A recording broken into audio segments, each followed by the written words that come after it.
On the night of March 19, 2004, a 17-year-old girl clocked out of a shift at a restaurant in Montgomery, Vermont, and began the short drive home.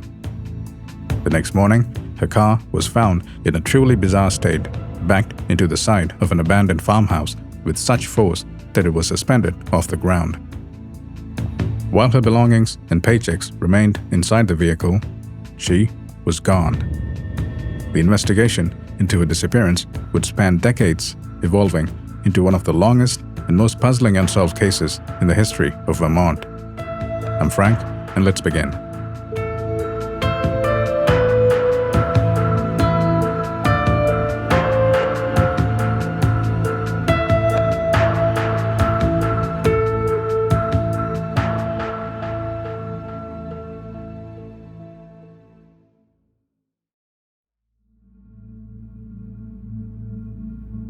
Brianna Alexandra Maitland was born on October 8, 1986, in Burlington, Vermont. She was the daughter of Bruce and Kelly Maitland. She spent her formative years on a secluded, off-the-grid farm in East Franklin, a town situated against the Canadian border. Growing up in such a remote environment fostered a deep sense of self-reliance in Brianna. By all accounts, she was a young woman who valued her independence above all else. In October 2003, at the age of 17, she decided to move away from the family farm to be closer to her friends to the town of St. Albans. Her transition to independent living was characterized by a period of couch surfing. She stayed with various friends and briefly lived with a boyfriend. By February 2004, she had settled into a more stable living arrangement with a childhood friend, Jillian Stout, in Sheldon, Vermont. Despite having dropped out of a traditional high school program, Brianna was far from unmotivated. She was successfully managing 2 separate jobs to support herself. She worked as a dishwasher at the Black Lantern Inn in Montgomery and as a waitress at KJ's Diner in St. Albans. Simultaneously, she was attending classes to earn her GED, showing a clear desire to improve her future prospects. In the months immediately preceding her disappearance, Brianna's life became increasingly complicated by outside stressors. In late February 2004, she attended a party where she was the victim of a sudden and violent physical attack. The assailant was a former friend named Keely LaCrosse. According to witnesses, the motive for the assault was unclear, though some speculated it involved jealousy. Despite having practiced martial arts for several years, Brianna chose not to fight back, as LaCrosse struck her repeatedly in the face. This encounter resulted in Brianna sustaining a broken nose and a concussion. She was very shaken by the attack and later filed a formal criminal complaint against LaCrosse. On the morning of Friday, March 19, 2004, Brianna reached a major personal milestone by passing a GED exam. To celebrate the achievement, she and her mother, Kelly, went on a shopping trip in St. Albans. It was during this afternoon that a very strange incident occurred. While the two were waiting in a checkout line, Brianna suddenly spotted someone or something outside the store window. Her demeanor changed instantly. She became visibly shaken, unnerved, and highly agitated. She left the store abruptly to wait in the car. When her mother joined her, Brianna refused to explain what had caused her distress. She only stated that she needed to get back to Sheldon to prepare for her evening shift at the Black Lantern Inn. Before heading to work, she left a short note for her roommate, Jillian, on the kitchen table. The note explained that she was heading to a shift and would see her later that night. Brianna then got into her mother's car, a pale green 1985 Oldsmobile Delta 88, and began to drive to Montgomery. She arrived at the restaurant and began her shift as usual. Her co-workers later reported that she seemed fine throughout the night and did not receive any unusual phone calls or visitors while at work. At approximately 11:20 p.m., she finished her duties and clocked out. Her fellow employees invited her to stay for a meal, but Brianna declined. She explained that she was exhausted and needed to sleep because she had an early shift at the diner the next morning. This was the last confirmed sighting of Brianna Maitland. On Saturday, March 20, 2004, at approximately 1:15 p.m., a Vermont state trooper was dispatched to investigate an abandoned vehicle on Route 118. The car was located on the property of the old Dutchburn barn, a derelict and partially collapsed structure about a mile from where Brianna had been working. The scene was highly unusual. The Oldsmobile had been backed to the side of the barn with significant force. The rear bumper had smashed through the wooden siding of the building, and the back wheels were actually suspended off the ground. The car appeared to have been abandoned in a state of panic or high speed. Inside the vehicle, the responding officer noticed several of Brianna's personal belongings.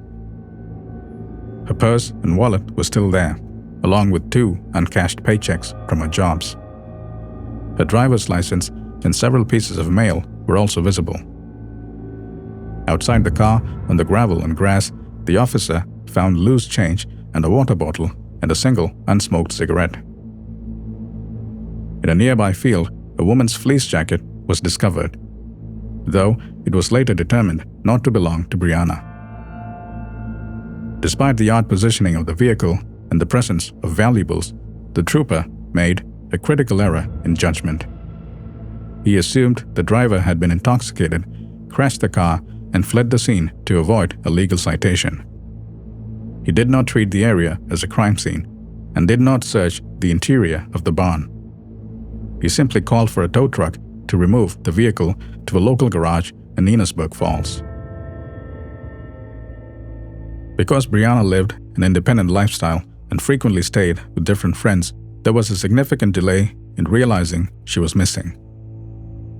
Her roommate Jillian saw the note and assumed Brianna was spending the weekend with her parents to celebrate her GED. Conversely, Bruce and Kelly Maitland assumed she was busy working her double shifts and staying at her apartment in Sheldon. The two parties did not communicate until Tuesday, March 23. It was then that Kelly Maitland realized with horror that no one had seen or heard from Brianna since Friday night. She immediately contacted the police to file a missing persons report. The investigation was further delayed by a lack of coordination between different police departments. It was not until Thursday, March 25, that the Maitlands went to the state police barracks at St. Albans to hand over a photograph of their daughter.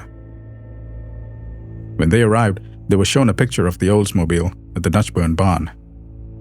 They recognized the car instantly. This realization shifted the case from a routine traffic incident to a missing person investigation. But by this time, 5 crucial days of evidence gathering had been lost. The scene at the barn had been trampled by curious onlookers, and the weather had likely degraded any fingerprints or foot tracks left behind on the night of the disappearance. When investigators finally performed a thorough search of the car, they found more troubling signs. Brianna's migraine medication and her contact lenses were still inside. Her family knew she would never voluntarily leave those items behind, as she could not see properly without her contacts and suffered from debilitating headaches. A small amount of blood was also discovered on the car's interior, though the quantity was not enough to immediately suggest a fatal injury. The lack of struggle at the scene led some to believe she might have been lured out of the car or taken by someone she knew. As the search for Brianna intensified, the investigation began to lean heavily into the local drug culture of northwestern Vermont. Information was brought to the police suggesting that Brianna may have been targeted by drug dealers from New York who were operating in the area. Specifically, two men named Ramon L. Ryans and Nathaniel Charles Jackson became the focus of intense scrutiny. A witness came forward claiming that Brianna had been held against her will at a house in Berkshire, Vermont, which was known to be a trap house for local drug distribution. Some tips suggested that Brianna was killed over a small drug debt, while others claimed she was an observer of a crime and was silenced. In April 2004, police executed a high-stakes raid on the Berkshire house. While they found drugs and drug paraphernalia and made several arrests, they found no physical trace of Brianna. Both Ryans and Jackson were interviewed extensively. While they were known to be violent and had been involved in local disputes, they were never charged in connection with Brianna's case due to a total lack of physical evidence linking them to the Dutchburn barn. Over the following years, the Vermont State Police and the FBI explored every possible lead. In 2006, a potential sighting at a casino in Atlantic City, New Jersey, gave the family a brief moment of hope. A woman appearing to be Brianna was captured on security camera. But the lead ultimately went cold when the woman could not be identified or located. In 2012, investigators looked into serial killer Israel Keys. He had a history of abduction and murder in the Northeast and often moved the cars of his victims to confuse authorities. However, after a thorough review of his travel records, the FBI ruled him out as a suspect in Brianna's disappearance. The case also faced constant comparison to the Maura Murray disappearance. Maura had vanished just 5 weeks earlier and only 90 miles away in New Hampshire. Both were young women who vanished after a single car accident on a dark road. Despite the striking similarities, the FBI has officially stated that no evidence exists to link the two cases. They believe the geographic proximity is likely a tragic coincidence rather than the work of the same individual. A major forensic breakthrough occurred in 2020 when the Vermont State Police partnered with Othram, a laboratory specializing in forensic genetic genealogy.